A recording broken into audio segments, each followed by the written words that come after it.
शेतकरी बंधूंनो, आज सायगाव तालुका येवला जिल्हा नाशिक येथे या प्लॉटची काढणी चालू आहे. ते आपण इथं बघू शकतो. हा प्लॉट सायगाव येथील प्रगतिशील शेतकरी मयूर खैरनार यांचा असून हा काढणी चालू आहे.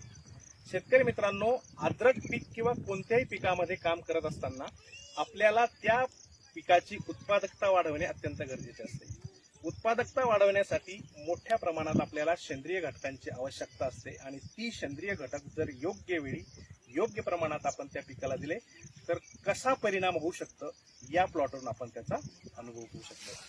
मित्रांनो, या प्लॉटमध्ये पहिल्यापासूनचं जे काही नियोजन होतं ते अत्यंत चांगल्या पद्धतीने मयूरभाऊंनी फॉलो केले आणि ह्या नियोजनामध्ये जास्तीत जास्त वेळा किंवा जास्तीत जास्त सेंद्रिय घटकांचा इथं वापर करण्यात आलेला आहे. त्याच्यामुळे आपण इथं बघू शकतो की आज काढणीच्या वेळेस सुद्धा ह्या मोठमोठ्या ज्या फण्या निघताय आपल्याला अद्रकच्या, याच्यामध्ये एकदम चांगली अशी फणी निघते साधारण.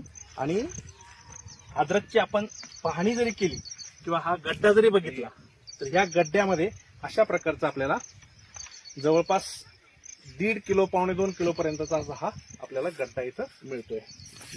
मित्रांनो, वाढीच्या प्रत्येक अवस्थेमध्ये आपल्याला योग्य त्या घटकांचीच तिथं वापर करायचा असतो, जेणेकरून आपल्याला ह्या अशा अत्यंत चांगल्या क्वालिटीचा अद्रक हे मिळत असतं. मित्रांनो, उत्पादकता वाढवण्यासाठी आपण बरेच प्रयत्न केले किंवा जमिनीवर आपण काम केलं, त्याचे हे परिणाम आज आपल्याला दिसून येत आहेत.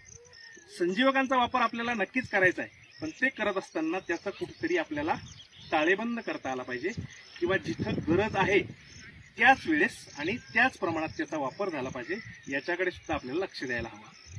मित्रांनो, हा खोडवा प्लॉट असून खोडव्याचं नियोजन जेव्हा आपण सुरू केलं तेव्हा त्याला वाढीसाठी आवश्यक अशा घटकांची आपण पूर्तता केली आणि तो प्लॉट अत्यंत चांगल्या पद्धतीने सुरू झाला. पण मागच्या 1 ते 1.5 महिन्यापासून जेव्हा बाजारभावामध्ये तेजी दिसून आली, त्या तेजीचा आपल्याला जेव्हा फायदा करून घ्यायचा होता, अशा वेळेस आपल्याला शाकीय वाढ थांबून जास्तीत जास्त अन्न आपल्या कंदाकडे न्यायचं होतं, कंद फुगवायचा होता. आता कंद फुगवायचा असताना आपल्याला तिथं त्या पद्धतीचंच आपल्याला न्यूट्रिशन देणं गरजेचं होतं, जेणेकरून आपली शाकीय वाढ थांबून जास्तीत जास्त त्याचं अन्न किंवा स्टोरेज जे आहे ते आपल्याला कंदात मिळवायचं होतं. आणि हा कंद फुगला तर आपल्याला त्याचं उत्पादन जास्तीत जास्त मिळणार. मित्रांनो, फुटवे, अतिरिक्त शाकीय वाढ किंवा लांबी याच्याकडे लक्ष न देता उत्पादन आपल्याला पैसे देणार आहे, वजन आपल्याला पैसे देणार आहे आणि ते वजनच वाढवण्यासाठी आपल्याला हा सर्व खटाटोप करायचा आहे. तर मित्रांनो, ज्या त्यावेळी ज्या त्या गोष्टीचा अवलंब केला तर आपल्याला अशा पद्धतीचं अतिशय चांगलं उत्पादन